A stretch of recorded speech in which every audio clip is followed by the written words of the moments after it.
Assalamualaikum warahmatullahi wabarakatuh. Perkenalkan, nama saya Niken Ayu dengan NIM 2004-2063 dari jurusan Ilmu Administrasi Negara.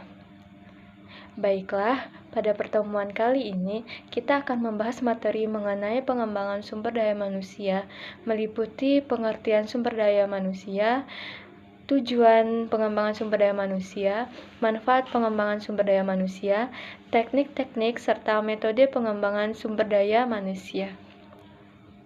Baiklah, langsung saja kepada materi pertama, yaitu mengenai pengertian pengembangan sumber daya manusia. Menurut Malayu Hasibuan tahun 2005, pengembangan sumber daya manusia adalah suatu usaha untuk meningkatkan keterampilan teknis, teoritis, konseptual, dan moral karyawan sesuai dengan kebutuhan pekerjaan atau jabatan melalui pendidikan dan pelatihan. Menurut Matis tahun 2002, pengembangan adalah usaha-usaha untuk meningkatkan kemampuan karyawan dalam lingkungan pekerjaan untuk menghadapi berbagai penugasan. Jadi, dapat disimpulkan bahwa pengembangan sumber daya manusia adalah salah satu upaya perusahaan dalam membantu karyawan yang berkualitas dengan memiliki keterampilan, kemampuan kerja, serta loyalitas kerja kepada perusahaan.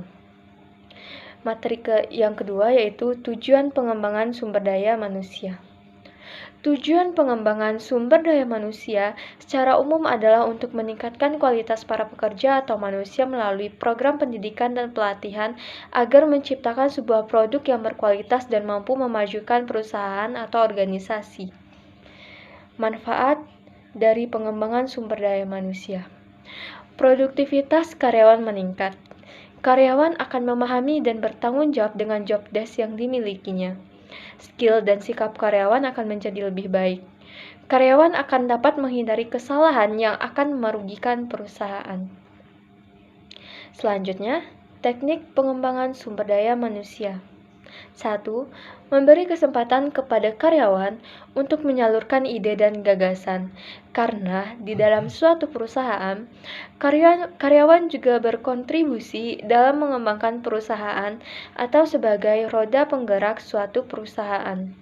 Di sini, memberikan penghargaan kepada karyawan bertujuan untuk membuat karyawan lainnya agar termotivasi untuk dapat menjadi lebih baik. 2. Mengadakan pelatihan. Ada beberapa jenis pelatihan dan pengembangan sumber daya manusia yang dapat dilakukan. Di antaranya adalah skill training, retraining atau pelatihan ulang, cross-functional training, team training, dan creativity training. Dan yang terakhir yaitu mengadakan pelatihan. Selanjutnya, masuk kepada materi yang terakhir yaitu mengenai metode pengembangan sumber daya manusia. 1. Pelatihan atau training. Melalui metode ini, para karyawan diharapkan semakin terampil dalam melakukan tugasnya. Pelatihan bisa dilaksanakan secara internal maupun eksternal. 2. Magang. Para karyawan baru dilatih untuk mengerjakan apa tugas yang akan dilakukannya kelak. 3. Pendidikan. Perusahaan memberikan pendidikan formal kepada para karyawan atau memberikan kesempatan pada karyawan untuk melanjutkan pendidikan agar karyawan tersebut memiliki kualifikasi pendidikan yang dibutuhkan oleh perusahaan. 4. Rotasi kerja. Ketika karyawan kurang memberikan hasil maksimal dalam pekerjaannya, maka perusahaan harus mengevaluasi apa penyebabnya. 5. Studi banding.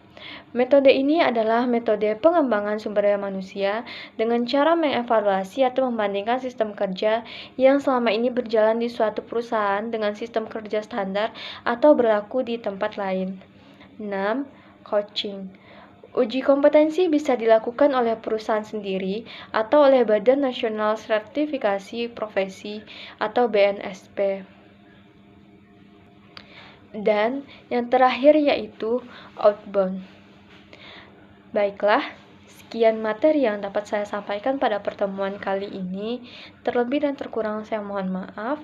Assalamualaikum warahmatullahi wabarakatuh.